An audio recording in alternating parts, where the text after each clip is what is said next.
দর্শক আপনাদেরকে স্বাগত জানাচ্ছি সপ্তাহের অর্থনীতিতে। আপনাদের সাথে আছি আমি আল ইমরান। আজকে আমরা জানব কেমন আছে বাংলাদেশের অর্থনীতি। অধ্যাপক ডক্টর ইউনূসের নেতৃত্বাধীন অন্তর্বর্তী সরকারের ৩ মাস পার হয়েছে। এই সময়টাতে সংস্কারের কথা ব্যাপকভাবে উচ্চারিত হয়েছে এবং তার কিছু প্রক্রিয়াও সরকার শুরু করেছে। তবে দৃশ্যমান রয়েছে এমন কিছু বিষয় যেগুলো মানুষকে স্বস্তির চাইতে সংকটে রাখছে বেশি। চড়া দ্রব্যমূল্য, আইন শৃঙ্খলা পরিস্থিতির বেহাল দশা এবং সর্বোপরি সর্বত্র এক প্রকার অনিশ্চয়তায় মানুষ অনেক বেশি চিন্তিত। বেশি আলোচিত মূল্যস্ফীতি, সার্বিক মূল্যস্ফীতি আবার ২ অঙ্কের ঘর ছাড়িয়েছে। বাংলাদেশ পরিসংখ্যান ব্যুরো সম্প্রতি যে হিসাব প্রকাশ করেছে সেই অনুযায়ী অক্টোবরের সার্বিক মূল্যস্ফীতি বেড়ে হয়েছে 10.87%। গত ৩ মাসে অর্থাৎ অন্তর্বর্তী সরকার দায়িত্ব নেয়ার পর এটাই সর্বোচ্চ মূল্যস্ফীতি। অক্টোবরে খাদ্য মূল্যস্ফীতিও বেড়ে দাঁড়িয়েছে 12.66%। কয়েক দফায় নীতি সুদ হার বাড়িয়েও মূল্যস্ফীতির হ্রাস টেনে ধরতে পারেনি কেন্দ্রীয় ব্যাংক। এক কথায় যদি বলতে হয়, বেশি ভাবনা অর্থনীতি নিয়েই। বলা যায় অর্থনীতির স্তিমিত ঝিমুনির ভাবটা কাটছে না। ফ্যাসিবাদ তাড়িয়ে এক সমৃদ্ধ ও শান্তির বাংলাদেশ গড়ার লক্ষ্যে স্বপ্নের ফানুস ওড়ানো হয়েছিল, কিন্তু এখন মনে হচ্ছে স্বপ্নের সেই ফানুস চুপসে গিয়ে ভূপতিত হয়েছে। কেন্দ্রীয় ব্যাংকের নানা উদ্যোগ সত্ত্বেও ব্যাংক খাতে অস্থিরতা কমছে না। ন্যাশনাল ব্যাংক, সোশ্যাল ইসলামী ব্যাংকে, ফার্স্ট সিকিউরিটি ব্যাংক বা গ্লোবাল ইসলামী ব্যাংকে নগদের সংকট চলছে। অবস্থা বেগতিক দেখে গত সপ্তাহে প্রয়োজন ছাড়া টাকা না তুলতে ব্যাংক গ্রাহকদের প্রতি আহ্বান জানিয়েছে বাংলাদেশ ব্যাংক। অর্থনীতির সম্মুখ গতি, শিল্প উৎপাদন তলানিতে, নতুন বিনিয়োগ তো নেই, বরং অনেকেই ব্যবসা গুটিয়ে যাচ্ছে। বিভিন্ন সংস্থায় কর্মী ছাঁটাই, মানুষের ক্রয় ক্ষমতা হ্রাস, বাজারে ভোগ্যপণ্যের ক্ষেত্রে চাহিদার অভাব, নিত্যপণ্যের অগ্নিমূল্য, রপ্তানিতে ভাটা, এগুলোই এখন অর্থনীতির আলোচনায়। অনেকেই হয়তো বলতে চাইবেন, গণ অভ্যুত্থান পরবর্তী সময়ে এমন হয়ই, কিন্তু তারও তো একটা সময় থাকে। সেটা কতদিন মানুষ তা জানতে চায়, বুঝতে চায়।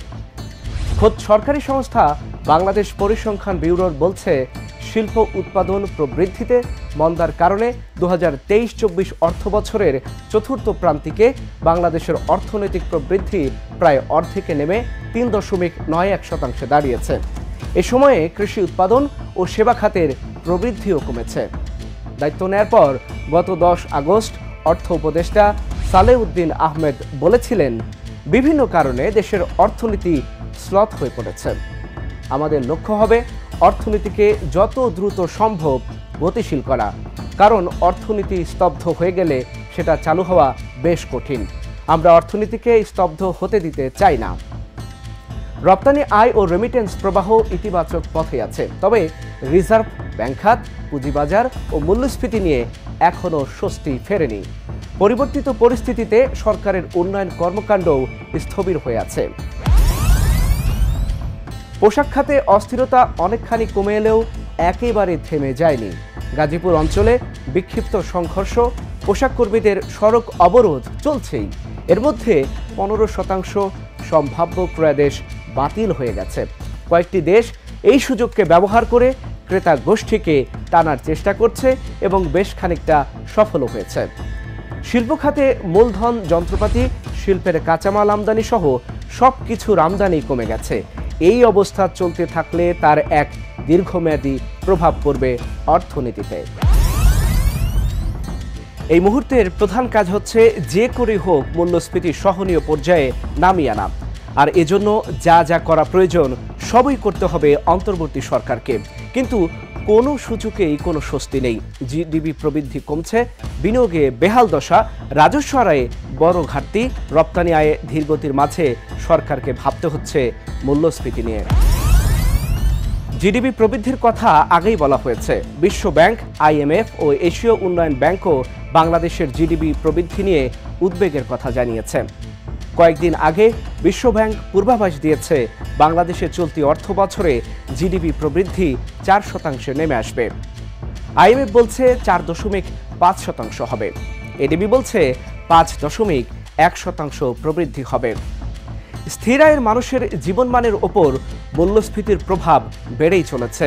মূল্যস্ফীতি যে হারে ঊর্ধ্বমুখী, সে হারে মজুরি বাড়েনি। এর ফলে বাড়তি দামের কারণে মানুষকে দুর্ভোগে পড়তে হচ্ছে। একই কারণে সামগ্রিকভাবে চাহিদাও কমেছে। সাম্প্রতিক বন্যা, বাজার ব্যবস্থাপনার দুর্বলতা, সরবরাহ ও চাহিদার মধ্যে পার্থক্যের মতো বিষয় রয়েছেই। তবে বেশি সমস্যা হলো জনআস্থা।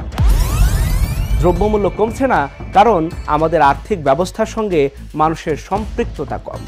এর ফলে শুধু অর্থনৈতিক নীতিগুলো দিয়ে পরিস্থিতি নিয়ন্ত্রণ সম্ভব হচ্ছে না। মূল্যস্ফীতি সমস্যার সমাধান দীর্ঘমেয়াদী ও ব্যাপকভাবে কাঠামোগত পরিবর্তনের মাধ্যমে হতে পারে বলে মনে করেন অর্থনীতিবিদরা।